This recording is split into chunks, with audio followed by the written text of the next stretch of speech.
따뜻한 감성, 차가운 이성, 정확한 분석이 함께합니다. 뜨거움과 따뜻함이 함께하는 시간, 신율의 출발 새 아침. 신율의 출발 새 아침 3부 순서 시작합니다. 오늘도 많은 문자 보내주고 계신데요. 여러분들 문자 저희가 계속해서 소개해드리고 있습니다. 자, 신율의 출발 새 아침 3부 순서 본격적으로 시작합니다.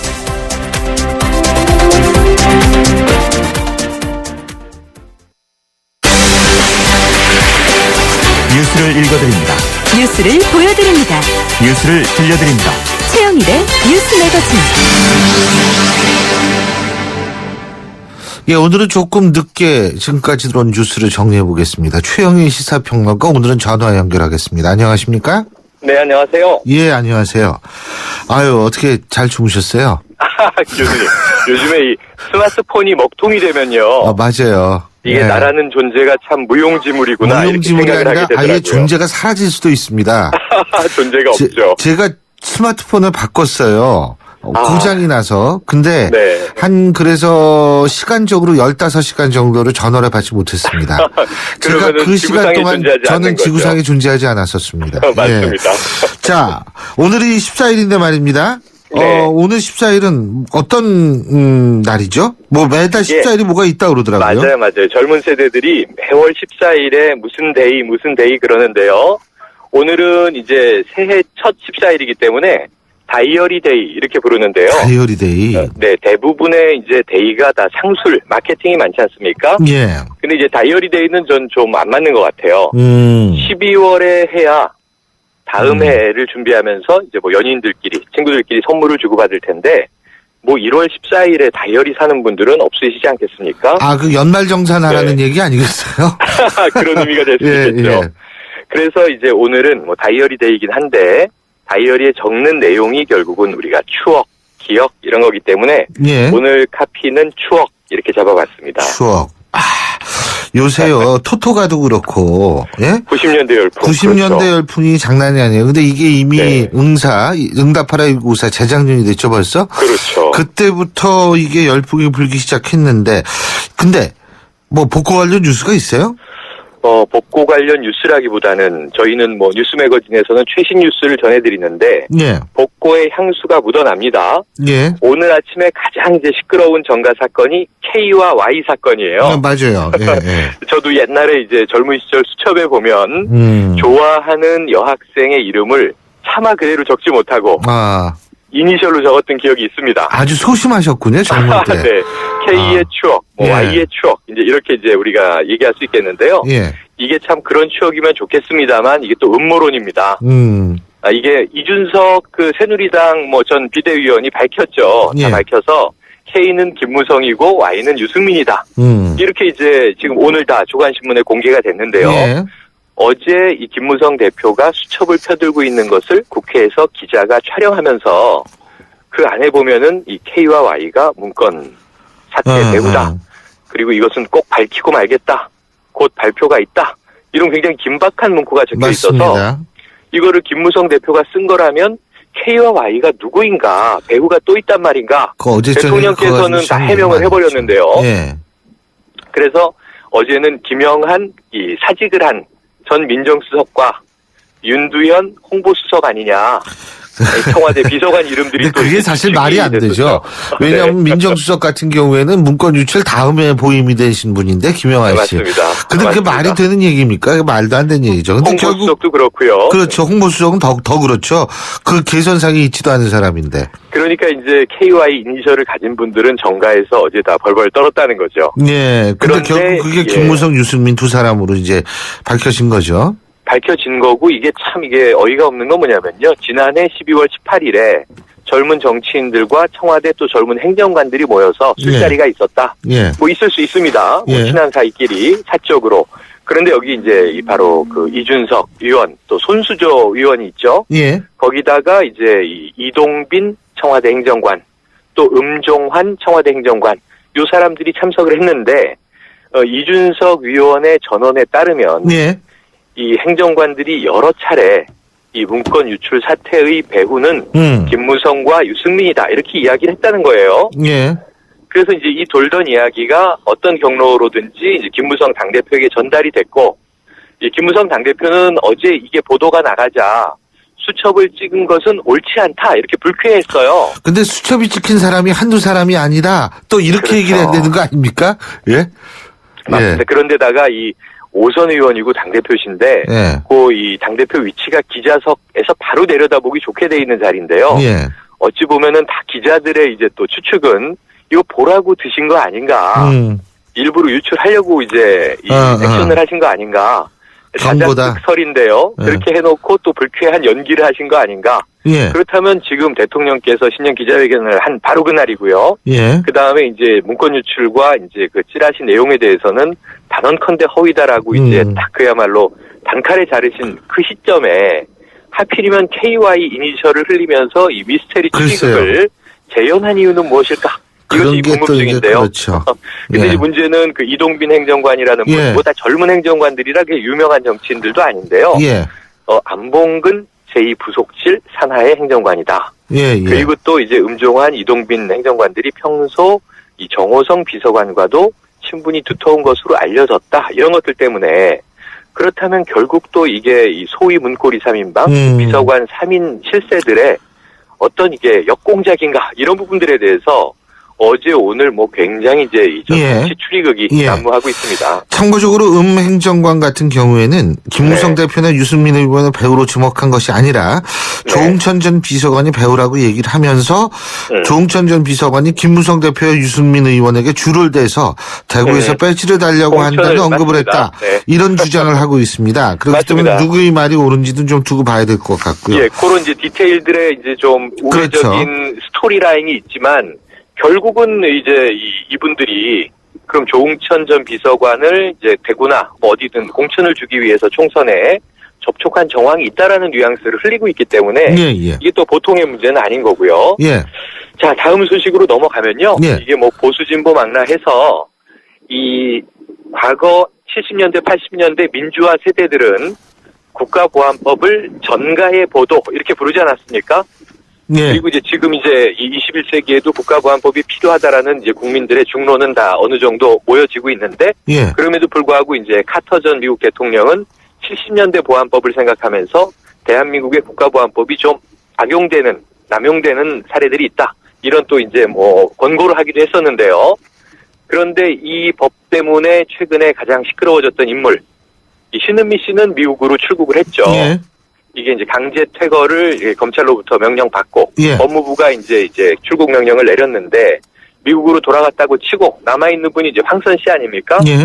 어제 구속영장 실질심사가 있었는데 자정이 지나도 소식이 나오지 않더라고요. 새벽에 보니까 결국 구속으로 확정이 됐습니다. 이 문제가 앞으로 이제 국가보안법에 관련해서 어떤 이제 죄목에 의해서 어떤 처벌이 떨어지는지 이제 법정으로 넘어가긴 했으니까요. 이것도 한동안 우리 사회를 좀 시끄럽게 달굴 추이가 아닌가 싶은데요. 그렇습니다. 어쨌든 뭐 지난해 말에 그 통진당 해산, 강제 해산이나 또는 이제 이 소위 종북 논란 토크 콘서트의 이제 사회적인 파장, 이것이 결국은 법정에서 가려지게 된 그런 뉴스가 되겠습니다. 자, 그러면 오늘 어떤 노래 듣고 헤어질까요? 오늘 뭐 추억 말씀드렸으니까요. 오늘도 이제 정가가 시끄러울 것으로 보여지지만 마음의 정서를 좀 다스리시라고 이문세 씨의 옛사랑 한번 들으시죠.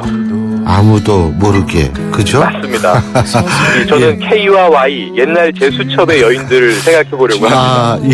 어떻게 오늘 하루 무사할지 모르겠습니다. 저 사모님께서 이 방송 들으시면 오늘 어떻게 무사하실지 모르겠습니다만 행운을 빌겠습니다. 오늘 말씀 여기까지 듣죠. 고맙습니다. 네, 고맙습니다. 지금까지 최영일 시사평론가였습니다. 옛사랑 그 이름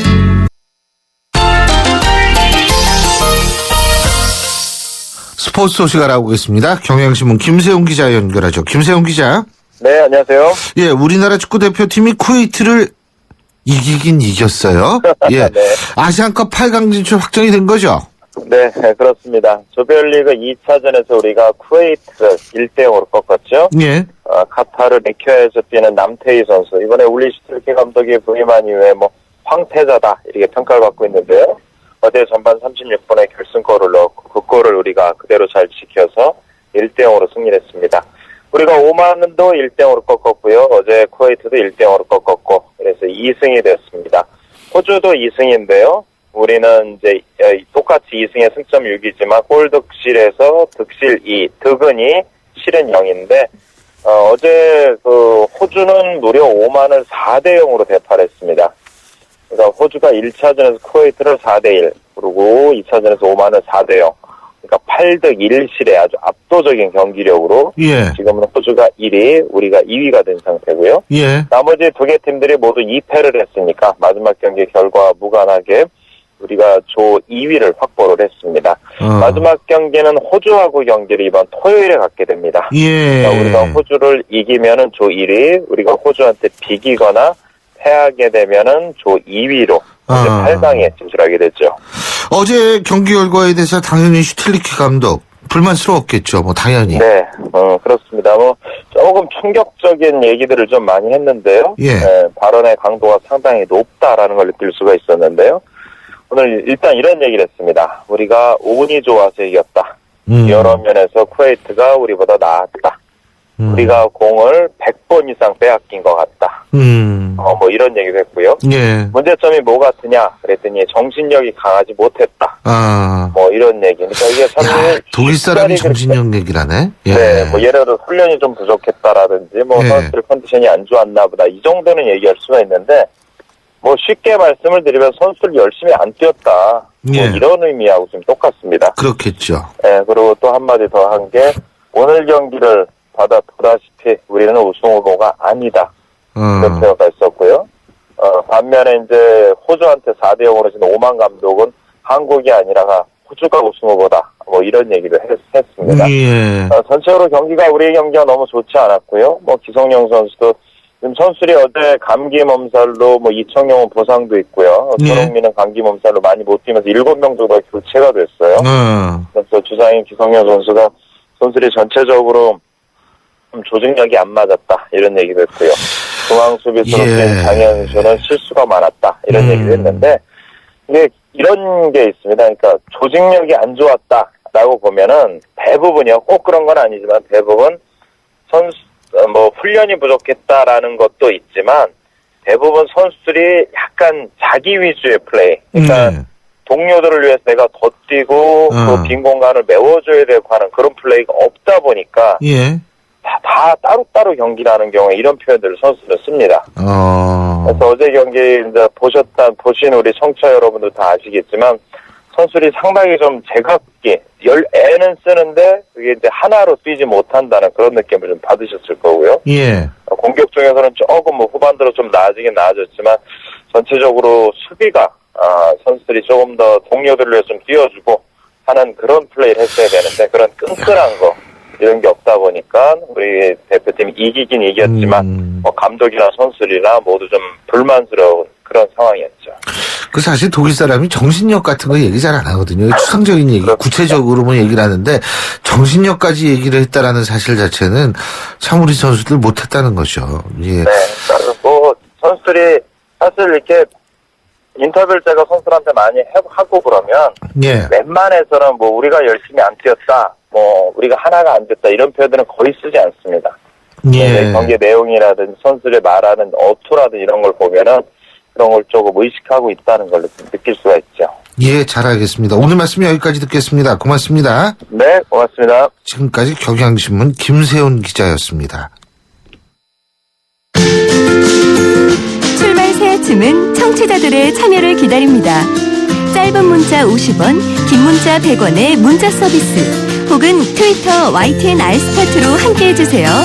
참여하신 분들 중 몇 분을 선정해 준비한 선물을 보내드립니다.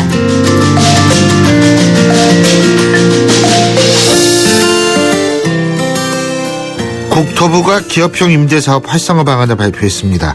중산층 거주환경 안정을 위한 대책 차원에서 장기 임대주택, 그러니까 이 영어로 뉴스테이라고 그러더라고요. 이 뉴스테이를 공급하고 임대주택 관리 업무 역시 순차적으로 민간에 개방하겠다는 건데요. 좀처럼 활력을 찾지 못하고 있는 부동산 시장의 출구 전략이 될까요? 아니면 독이 될까요? 자, 이런 문제 알아보겠습니다. 박합수 KB 국민은행 부동산 팀장 연결합니다. 박 팀장님, 안녕하세요. 네, 안녕하십니까? 예. 그러니까 이제 이게 결국은 네네. 8년 이상 장기 임대가 가능한 중산층 거주 목적의 아파트를 공급하겠다 이 얘기죠. 그죠? 예? 네, 맞습니다. 그러면은 네. 이게 이제 소유에서 임대로 부동산 트렌드가 바뀌고 있다는 걸 정부가 인정하는 겁니까? 그렇게 하겠다는 겁니까? 우선 이제 전반적인 시장 상황이 예. 소유의 개념에서 이제 주택을 거주의 개념으로 점차 변화하고 있다는 거고요. 아하.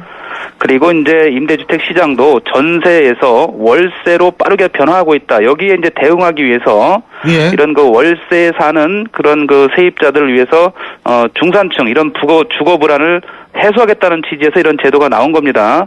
말씀하신 대로 이제 이번에 그 뉴스테이는 한마디로 말씀드리면 이제 임대료가 싸고 안정적으로 장기간 거주할 수 있는 이런 이제 임대주택을 개발하겠다 이런 취지라고 볼 수가 있고 이것을 이제 준비하기 위해서는 이제 기업형 임대주택 사업자를 집중적으로 육성해서 이것을 뒷받침해서 주택을 공급하겠다 이런 취지라고 할 수 있겠습니다.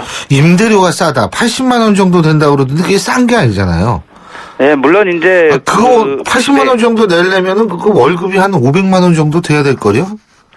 지금 이제 월세는 주거비용 측면에서 보면 사실상은 전세가 가장 주거비용 측면에서는 싸고요. 네. 그다음에 이제 보증부 월세 이런 순서입니다.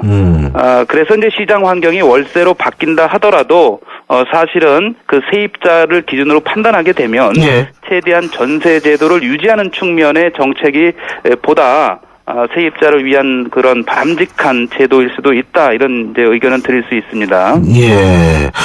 근데 뭐 규제 완화부터 해서 세제, 금융, 택지 지원, 뉴스데이라는 종합대책이 너무 많아가지고 뭐가 뭔지 모르겠어요. 예? 네, 간단하게 좀 그 부분에 대해서 말씀을 드리면, 이런 이제 그 임대주택을 공급하기 위해서 기업형 임대사업자를 육성한다 이런 취지인데 그 방안으로는 이제 규제를 개혁하고요. 택지를 지원하게 됩니다. 그리고 자금 지원, 세제 지원, 그에 따른 기반시설 같은 인프라 구축을 해서, 임대사업을 편하게 잘할 수 있도록 정부가 모든 지원을 하겠다 이런 취지라고 볼 수 있겠습니다. 예. 임대 사업을 그렇게 했다. 그래서 네네. 올해 안에 그 장기 임대주택 1만 원 공급한다 이런 얘기입니까? 예, 우선 이제 뭐 일종의 이제 시범 사업 개념으로 기금 출자를 통해서 뭐 민간 임대 리츠 이런 이제 사업을 시작한다는 건데요. 예. 그런 이제 전반적인 그 중대형 건설사의 참여도 유도한다는 겁니다. 그만큼 이제 최근에 뭐 이런 그 사업이 진행되는 그런 가구 수가 대략 이제 한 올해 10,000 가구 정도를 예상해서 집중적으로 지원해서 추진하겠다 이런 얘기고 구체적으로는 이제 뭐 인천 도시공사의 보유 부지를 개발한다든가 아니면 이제 중구 신당동에 있는 도로교통공단의 부지를 개발해서 뭐 1,000호를 개발한다든가 LH의 그 아파트 연립 분양 용지를 통해서 3,000호를 공급한다든가 이런 식의 이제 공급을 통해서 올해는 10,000 가구 정도를 추진하겠다 이런 계획이라고 할 수 있습니다. 예, 그렇군요. 근데 80만 원 정도 되는 거 맞죠, 월세? 네, 우선 이제 국토부에서 제시한 그런 임대료 수준을 보게 되면 서울을 기준으로 볼 때 이게 중위 전세 가격, 중간 전세 가격이 2억 4,300만 원 정도 되는데요. 예. 이거를 이제 보증부 월세로 하게 되면 예. 두 가지가 있는데 이제 1억 400을 보증금 내고 70만 원을 내든지 아니면 이제 말씀하신 대로 보증금을 8,100만 원만 내고 월세를 81만 원을 내든지 근데 그것도 아니면 비싸죠. 이제 100% 순수한 월세로 가면은 이게 122만 원을 내야 되는 이런 아이고. 식의 이제 환산치를 제공하고 있는 거죠. 예.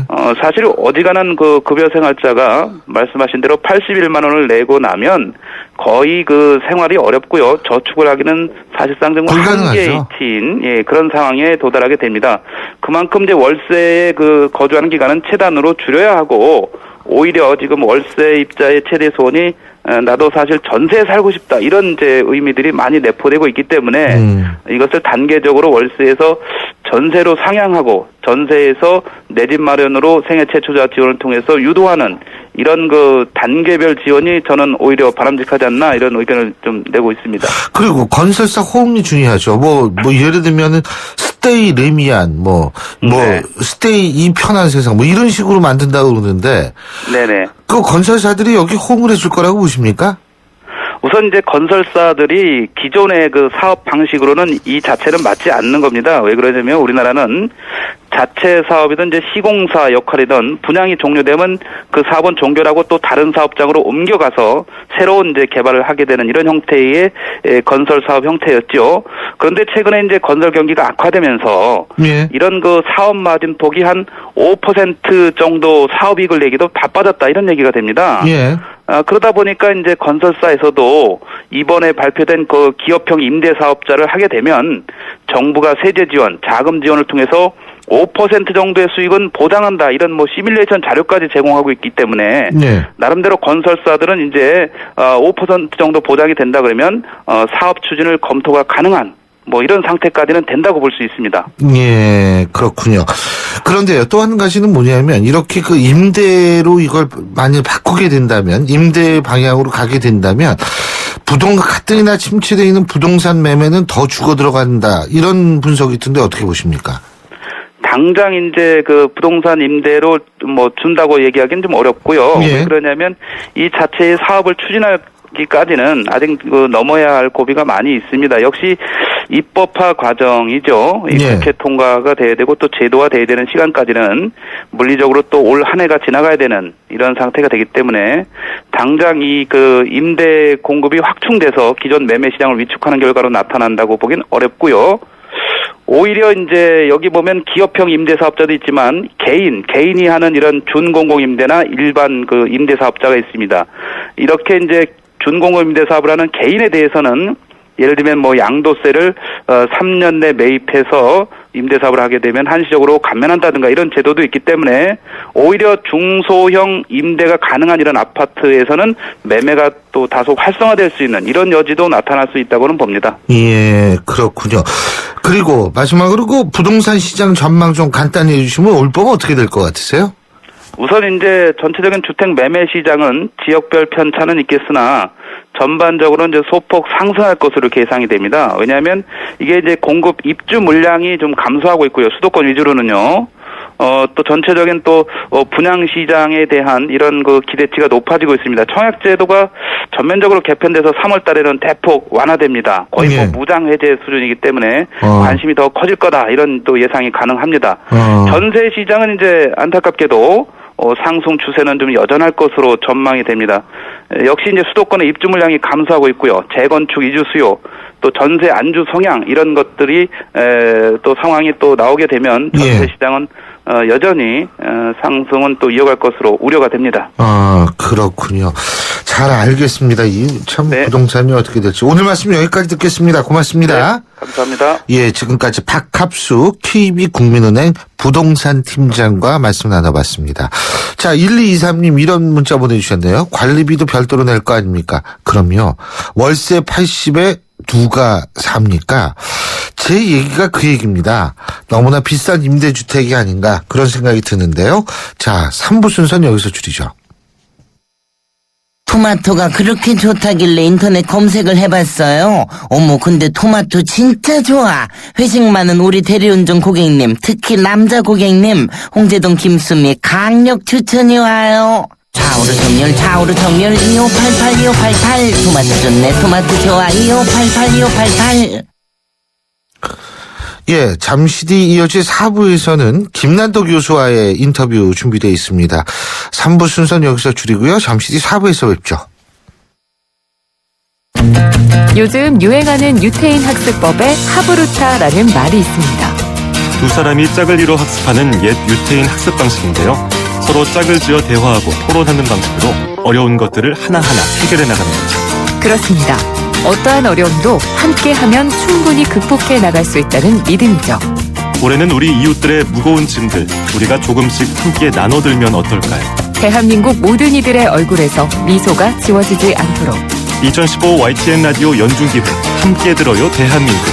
올 한 해 동안 청취자 여러분과 함께 들고 함께 귀 기울이겠습니다.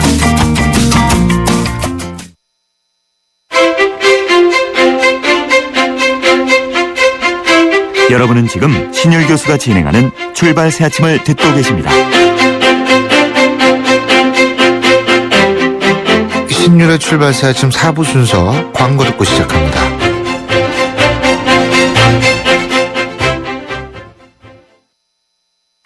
피자, 가격이냐 맛이냐, 그것이 문제로다.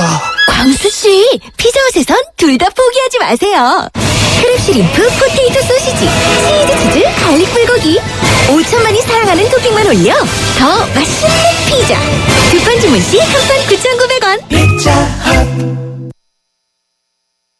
신율의 출발 새 아침 신년 특집 서울대 김난도 교수와 함께하는 2015년 트렌드 분석을 매주 수요일에 지금 보내드리고 있죠. 오늘도 서울대학교 김난도 교수님 나와 계십니다. 어서 오십시오. 네, 안녕하세요. 예. 저희가 2015년도 소비 트렌드에 대한 전망, 그리고 2014년도 소비 트렌드를 좀 돌아봤는데요. 네.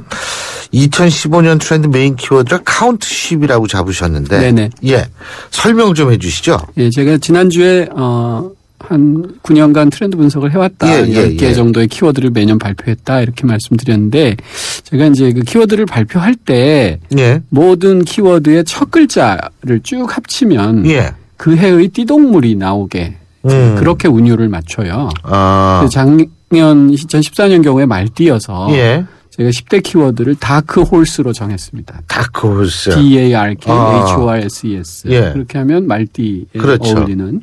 이제 올해는 양띠란 말이죠. 그래서 이제 양으로 뭐가 좋을까 이런 생각을 하다가 제가 이제 떠올린 단어가 카운트쉽입니다. 카운트쉽은 서양 사람들이 잠이 안 올 때 이렇게 눈을 감고 양이 그렇죠. 세면 잠이 잘 온다. 뭐 이제 세봐도 안 올 때는 저도 잘 안 오던데 그게 이제 sheep이란 단어하고요. sleep이란 단어가 발음이 비슷해서 그러니까 서양 사람들은 sheep 하다 보면 sleep하고 이제 잠이 왔다는 거예요. 아무튼 제가 카운트 sheep으로 키워드를 정한 것은 이런 의미가 있습니다. 지난주에 제가 2014년 10대 상품 설명드리면서 작은 것들이 많다. 그렇죠. 작은 사치가 많다. 그래서 올해는 대박을 노리기보다는 작은 성공을 이어가는 것이 굉장히 중요하겠다 하는 생각이 합니다. 또, 올해 많은 분들이 경제가 그다지 좋지 않을 것 같다 이런 걱정들을 많이 하시는데 이런 상황일수록 생활 속에서 주어지는 작은 혁신을 통해서 자기 꿈들을 하나씩 둘씩 세워나가는 좀 그런 겸양의 그 해가 되면 좋겠다는 취지에서 카운트쉽이라고 키워드를 정했습니다. 그중에 이제 C가 can't make up my mind라고 마음을 못 정하겠어요 하는 것이 이제 결정장애 증후군 지난주에 말씀드렸던 키워드고요. 그렇군요. 이제 O로 시작하는 것이 오케스트라보 올드 센시스에서 감각의 향연 이렇게 넘어가는 거죠. 그렇게 되는 거군요. 네네. 예. 자, 그렇다면, 실제로 이 지난번에 결정장애 이것이 이제 2015년 소비 트렌드의 첫 번째 키워드라고 말씀하셨죠. 그럼 두 번째 키워드는 어떤 겁니까? 두 번째가 오케스트라하고 올 더 센시스 모든 감각이 오케스트라처럼 교향곡을 만든다 이제 이런 뜻인데요. 한국말로는 이제 감각의 향연이라고 제가 명칭을 줬습니다. 감각의 향연. 오감이 다 만족하는. 근데 그런 게 있어요? 예, 한번 들어보십시오. 지금 보면 우리가 그동안 디자인이 중요하다. 말씀 많이 하셨는데 저도 디자인 아직도 중요하다고 생각합니다. 하지만 디자인은 시각에 관한 것이에요. 그렇죠. 눈을 즐겁게 하죠. 근데 최근 경향을 보면 그동안 이제 사람들이 생각하지 못했던 다른 감각들이 굉장히 각광받고 있어요. 대표적인 게 미각입니다. 맛.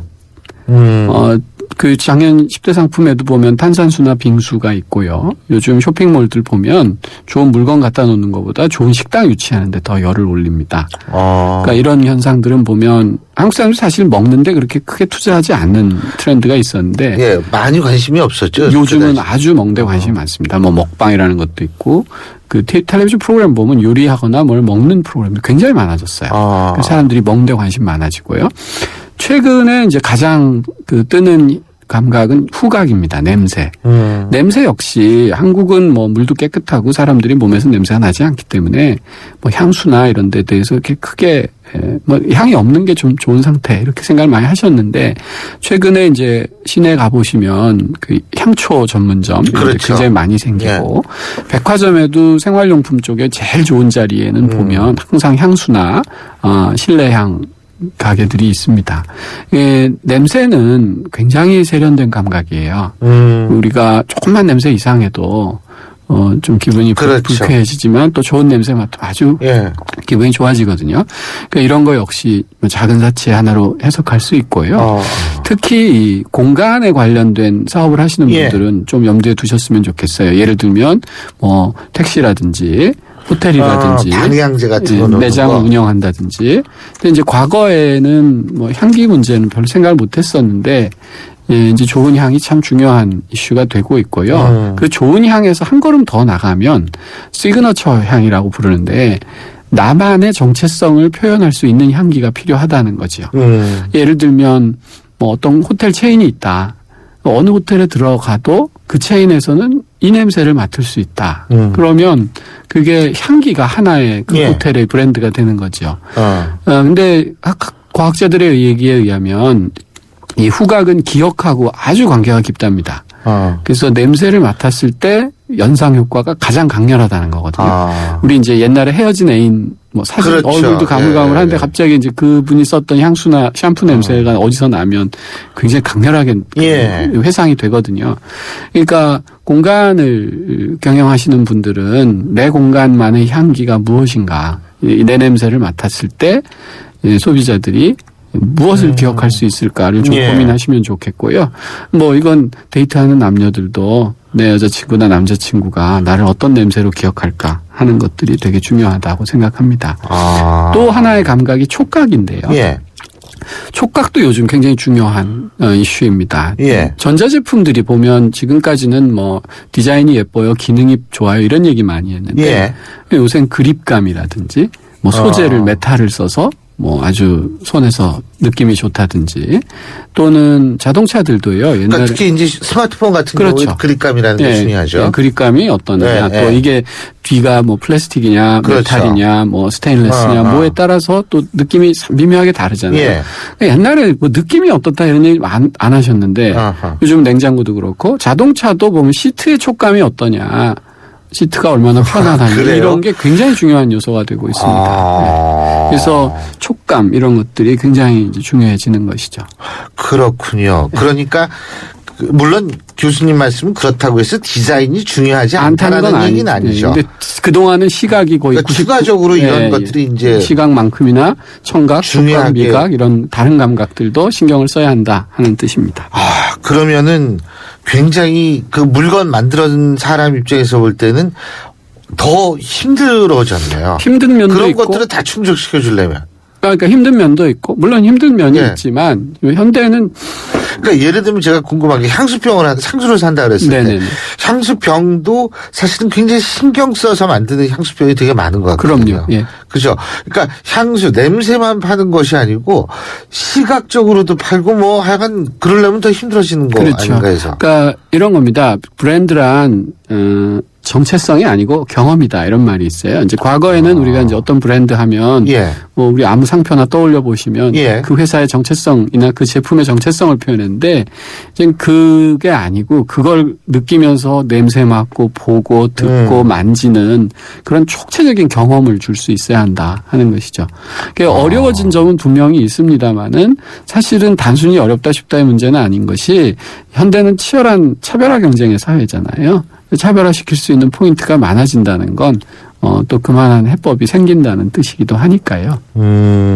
그런데 그렇게 그 정말 모든 감각이 중요하게 된다면 쇼핑 방식도 좀 달라질 수 있는 건가요? 그렇죠. 쇼핑 방식도 그러니까 특히 매장에서의 향기 이런 거 되게 중요한 요소가. 근데 예를 들면 온라인 쇼핑몰이라든지 혹은 쇼핑 채널 이런 데서 사는 것보다는 직접 매장에 가서 사야 되는 거 아니에요? 만약 그렇다면? 그게 아주 그립감이라든지 이런 거. 그게 아주 중요한 포인트인데요. 제가 그 키워드 중에 옴니 채널이라는 이슈가 있습니다. 이유가 얼티밋 옴니 채널 워라는 것인데 요즘은 이제 너무너무 유통이 많아졌다는 거죠. 지금 이제 신 교수님 지적하신 대로 우리가 그런 다양한 감각을 경험하려면 오프라인 보통 매장에 가야 되잖아요.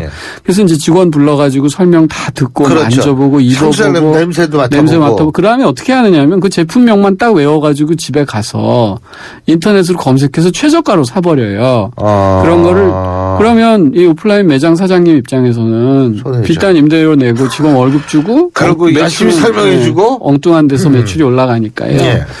그래서 그 온라인몰에 쇼룸밖에 되지 않는다. 그래서 이런 걸 쇼루밍이라고 부릅니다. 예. 그래서 지금 오프라인 매체들은 매장들은 어떻게 하면 이 쇼루밍을 막고 자기 오프라인 매장에서 구매를 하실 수 있게 할까 예. 하는 게 굉장히 중요한 이슈고요. 그래서 나온 것이 방금 말씀드린 경험입니다. 그래서 현재 보면 몰들을 굉장히 개발을 새로 많이 하고 있어요. 잠실도 그렇고, 뭐 저쪽, 요새 보면 그 주요 상권들마다 과거에는 백화점 중심으로 상권이 형성됐었는데 그렇죠. 요즘은 몰 중심으로 형성이 됩니다. 그 이유는 백화점은 일단 기본적으로 쇼핑을 하는 곳이지만 몰은 와서 즐기고 경험하는 곳이에요. 뭐 아쿠아리움도 가고 영화도 보고 뭐 맛있는 거 먹고 그런 것들을 하면서 그 자리에서 쇼핑을 하라는 거죠. 그래서 제가 아까 말씀드린 그런 촉감이라든지 향기라든지 온라인에서 줄 수 없는 이제 그런 가치들을 자꾸 제공해야 고객들이 자기 매장에서 물건을 살 수 있다는 거지요. 그러면 제가 그냥 궁금해서 여쭤보는데 첫 번째 결정 장애, 네. 그리고 두 번째가 이제 그 어떤 감각들을 만족시킬 수 있는 그런 트렌드다. 예. 그러면 둘이 우리 첫 번째, 두 번째를 연결을 한번 시켜보면 어떻게 되는 뭐 겁니까? 연결시키면 이게 따로 노는 건 아닐 거 아니에요. 뭐 그죠? 어떤 것들은 조금 독립적이기도 하고요. 어떤 건 같이 가는데 굳이 연결을 시키면 많은 고객들이 결정의 장애를 갖고 있으니까 새로운 차별화 포인트를 제공해야 되는데 그걸로 과거에는 디자인이나 기능에만 신경을 썼다면 지금은 굉장히 다양한 후각이나 미각이나 촉각이나 이런 것들도 함께 만족시킬 수 있어야 하고 그렇게 되면 이렇게 많은 채널들의 전쟁 중에서 살아날 방법이 보이지 않겠는가. 뭐 이 정도로 연결시킬 수는 있겠네요. 예. 그리고 이제 또 한 가지는 뭐냐면 실제로 우리가 생각할 때는 이 가게 하시는 분들, 우리가 가게 이 자영업자, 소규모 자영업자 하시는 분들도 이런 트렌드를 익혀서 여기에 맞게 사실 하고 싶으실 거 아니에요. 그렇죠. 그죠? 예. 근데 아까도 말씀하셨지만은 단순한 쇼핑이 아니라 몰이 만일 어떤 그 주된 이 트렌드라면 네네. 그러면은 돈 없는 사람은 몰에서 가게를 못 열잖아요. 예. 저는 이따가, 아마 이달 마지막 주에 골목이 뜬다라는 키워드 말씀드릴 텐데, 작은 가게들에게도 기회는 있다. 이런 생각을 하고 있습니다. 일단 몰에 대비해서 지금 이제 전통시장 얘기 많이 하시는데. 그렇죠. 전통시장 경우에 오감을 만족시키는. 굉장히 좋은 기회는 있다고 생각을 해요. 근데 다만, 다른 매장이 문을 닫아서 손님들이 다 자동으로 일로 올 것이다. 이제 이렇게 생각하면 전 좀, 순진한 발상이 아닌가 생각하고요. 대신 몰이 줄 수 없는 시장만의 또 다양한 감각과 경험들이 있거든요. 그래서, 상가 번영회나 이런 데 분들이 머리를 맞대고, 우리 고객들이 여기 왔을 때, 쇼핑몰이나 백화점이나 대형 마트가 줄 수 없는 어떤 재미난 경험을 많이 할 수 있게 할까. 그러니까 이제 그런 모색들을 자꾸 해보시는 것이 저는 좋은 방법이 될 것 같다고 생각합니다. 그렇죠. 자, 0037님 이런 글 주셨네요. 트렌드에 쫓아가기 위해서 참고해야 할 책이 있다면 추천해 주세요. 쉽게 읽을 수 있는 책으로요. 물론 트랜스코드 코리아 2015는 이미 읽었습니다. 참 대단하신 분이네요. 4312님 트렌드와 유행은 조금 다른 것 같습니다. 트렌드는 문화의 흐름이라면 유행은 단순한 현상이라고 할까요? 제 분석이 맞나요? 맞습니까? 네, 아주 정확한 분석이십니다. 영어로 하면 좀 분명해지는데요. 유행을 영어로 fad라고 부릅니다. fad는 아주 사전에서 찾으면 변덕이라는 뜻이고요. 많이 가야 몇 달 가고 끝나는 이제 그런 것들을 fad라고 하고요. 우리가 이제 추세 또는 트렌드 이렇게 부르면요. 그거는 단순한 유행이 아니라 사회를 바꾸는 하나의 좀 오래 지속하는 하나의 큰 흐름이죠. 그래서 적어도 한 1년에서 3년 정도는 기간을 두고 계속 동조자가 늘어나는 그런 것들을 우리가 흔히 트렌드라고 부릅니다. 그렇군요. 그리고 읽을 만한 책이 있냐고 아까 어떤 분 물어보셨는데. 트렌드는 사실 신생의 영역이기 때문에 다른 마케팅이나 매장 관리 같이 책이 많은 것은 아닙니다. 네. 하지만 서점에 나가 보시면 이제 최근에 그 트렌드라는 그 제목을 달고 나오는 책들이 한 10종류가 돼요. 그 중에 이제 어떤 건 모바일 트렌드를 주로 다루고 있고, 어떤 건 IT 트렌드를 다루고 있고, 어떤 거는 또 뭐 젊은 사람들의 트렌드를 다루고 있고, 이제 영역이 다양한 책들이 있으니까요. 한번 들춰보시고 본인 사업하시는데 제일 좀 도움이 되겠다 싶은 책들을 좀 골라주시면 좋겠습니다. 그렇군요. 근데 이렇게 그 소비자들이 뭐 5171님은 소비자가 너무 똑똑해지면 피곤해지는 거 아닙니까? 파는 사람도 사는 사람도 말이죠. 이런 얘기를 했는데 네. 말씀을 주셨는데 어쨌든 이렇게 그 오감으로 발전을 하고 이렇게 하는 것도 결국은 그게 왜 그렇게 그런 트렌드가 형성이 될까요? 지금 지적 중에 소비자가 똑똑해져서 서로 피곤하지 않느냐. 근데 그게 바로 그 다음 키워드입니다. 제가 다음 시간에 말씀드리려고 하는데요. 예. 증거 중독 소비자라는 것입니다. 소비자들이 똑똑해서 이제 증거를 내놓지 않으면 아무도 믿지 않는다. 이제 하는 키워드고요. 지금 질문에 왜 도대체 이런 변화들이 생겨나는가 하는 것은 저는 제일 뭐 여러 가지 이유가 있습니다만 제일 중요한 건 역시 기술 변화에 따른 매체의 변화다. 이런 말씀 드릴 수 있겠습니다. 과거에는 이 신문이라든지 방송, 라디오, 잡지 이게 다 일방적인 매체거든요. 그렇죠. 위에서 아래로 흘러내려오지 우리가 사실 기술이 없을 때는 우리가 방송국에 엽서 보내는 것 정도밖에는 의견을 못 드렸는데 지금은 이렇게 IT 기술이 발달하니까 지금 이렇게 계속 문자나 전화나 다양한 방법으로 저희 방송국에 이제 피드백을 주고 계시고요. 뭐 그 정도뿐만이 아니라 우리 뭐 블로그라든지 또 다양한 SNS, 인터넷 그 게시판 이런 여러 매체를 통해서 소비자들이 정보를 서로 공유하고 또 서로 생산하고 또 심지어는 어떤 유명한 블로그는 웬만한 방송이나 잡지사보다도 구독자가 많아요. 그렇죠. 그러니까 이렇게 정보가 민주화됐다고 할까요? 이런 상황에서는 사실 정보가 힘이고 정보가 능력인데 이런 상황에서는 소비자들이 똑똑해지지 않을 수밖에 없는 거죠. 아, 그렇군요. 예, 잘 알겠습니다. 오늘 말씀은 여기까지 듣죠. 지금까지 서울대학교 소비자아동학부 김난도 교수였습니다. 당신이 현대자동차를 구입했거나 렌트, 리스를 했다면 당신은 지금 현대자동차 블루멤버스 회원입니다. 주유, 쇼핑, 보험, 차량 관리까지 최대 200만 포인트로 즐기는 카라이프의 모든 것. 현대자동차 블루멤버스. 자세한 내용은 홈페이지 참조.